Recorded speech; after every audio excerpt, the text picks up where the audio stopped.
Let's learn English with Ms. Arma Novianti MPD. The topic is about what should I do? Tujuan pembelajarannya yaitu asking advice, memberi dan meminta saran, giving obligation, kewajiban, recommendation atau rekomendasi, regret, penyesalan, or opinion, pendapat. There are some example. First, you should have enough sleep. Kamu sebaiknya tidur yang cukup. Second, you shouldn't smoke so much. Kamu sebaiknya tidak merokok terlalu sering. The third, do you think I should apply for this job? Apakah menurut kamu saya sebaiknya melamar pekerjaan ini? And the last, I feel sick. Saya mual. I shouldn't have eaten so much spicy food at the party. Saya seharusnya nggak banyak makan makanan pedas di pesta. Atau di pesta itu, gitu. The next is modal verb atau kata kerja bantu yang menggunakan should. The usage atau penggunaannya. We often use should when we say what we think is a good thing to do or the right thing to do.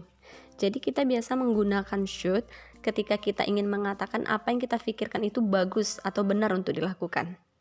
Nah, example, to give advice, recommendation, opinion, or obligation.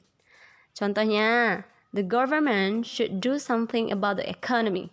Pemerintah sebaiknya melakukan sesuatu untuk perekonomian. Atau contoh lainnya, as a student, you should wake up early. Sebagai seorang siswa atau pelajar, kamu sebaiknya bangun lebih awal. And then, modal verb for shouldn't. We use shouldn't when it is not a good thing to do. Kita menggunakan shouldn't ketika itu bukan hal yang bagus untuk dilakukan. Nah, for example, Tom really shouldn't go out. He has too much homework to do. Tom sebaiknya tidak keluar. Dia mempunyai banyak PR yang harus dikerjakan. Nah, contoh selanjutnya kalian bisa baca sendiri ya. We go on to the should have. Nah, should have ini biasanya digunakan untuk penyesalan. When we use should have done, it means it was the right thing to do, but we didn't do it. Itu adalah hal yang harus dilakukan, tapi kita nggak ngelakuin gitu, atau kita nggak melakukannya gitu. And then, we expected something to happen, but it didn't. Kita mengharapkan sesuatu itu terjadi, tapi itu nggak terjadi gitu.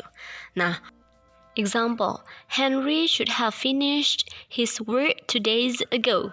Henry seharusnya sudah menyelesaikan PR-nya 2 hari yang lalu. In fact, he didn't finish it. Kenyataannya, dia nggak ngerjainnya. Nah, itu dia contohnya.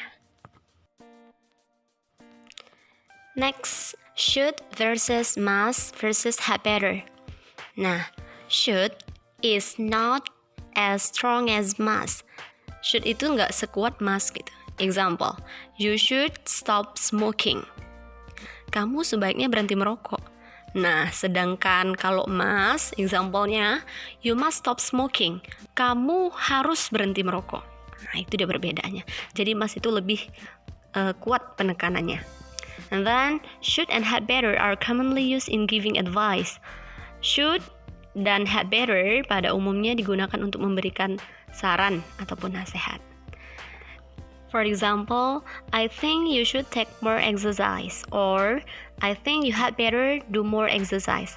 Nah, artinya sama saja, yaitu menurut saya kamu sebaiknya banyak latihan.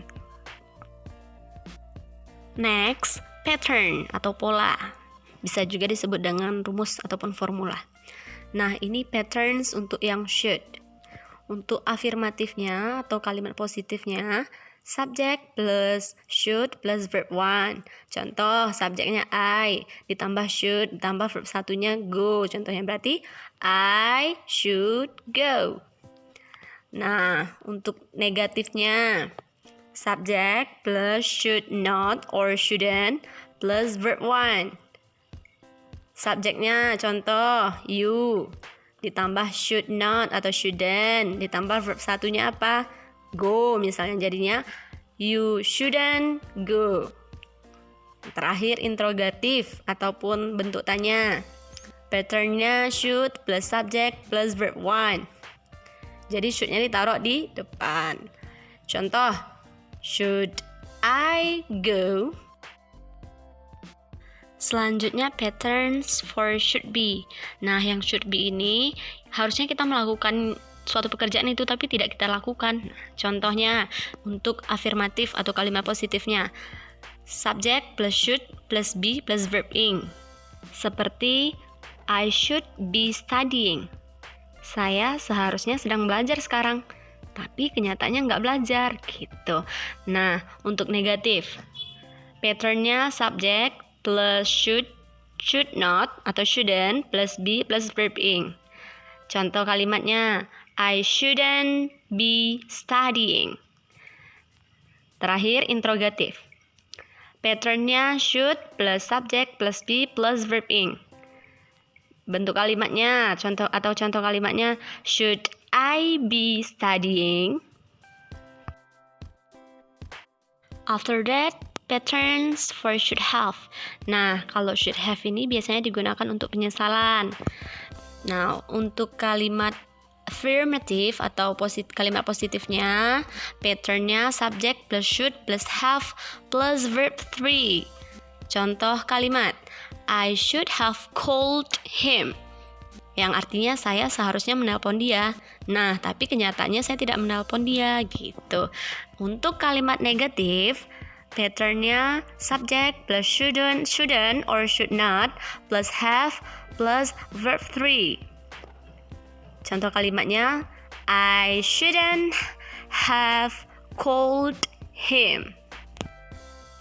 Nah, pattern untuk interrogatif yaitu should plus subject plus have plus verb 3. Contohnya, should I have called him?